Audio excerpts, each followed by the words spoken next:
In early 2026, two of the most powerful asset managers in the world quietly increased exposure to U.S. energy infrastructure.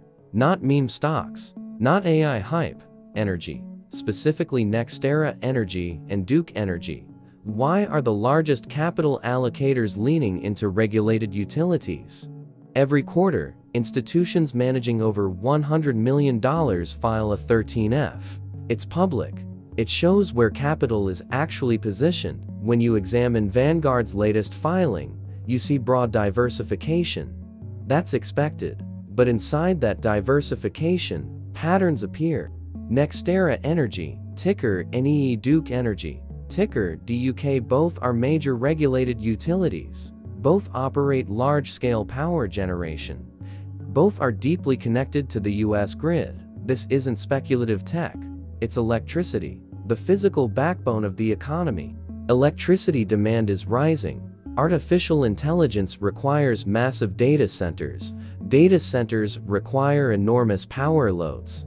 Electric vehicles increase grid strain. Manufacturing expansion increases consumption. Renewable integration requires transmission upgrades. Utilities sit at the center of all of it. Now look at BlackRock.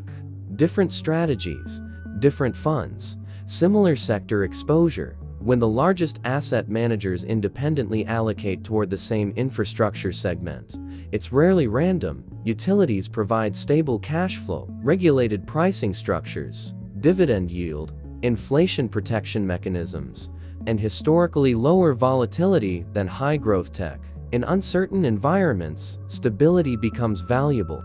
NextEra Energy is one of the largest renewable energy producers in North America.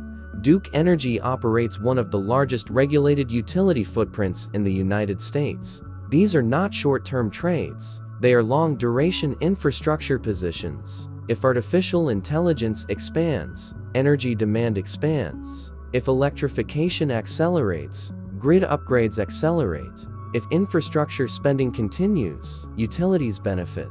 This doesn't imply conspiracy, it implies positioning. Institutional capital often moves before public narratives fully develop. The filings are public. The allocations are visible. The real question isn't whether utilities are exciting. The question is whether they are essential. Because long-term trends leave signals in regulatory filings long before they dominate headlines. Watch where capital flows. Watch the grid. Watch the infrastructure layer beneath the technology layer. When the physical backbone strengthens quietly, it often signals preparation. And preparation usually precedes expansion.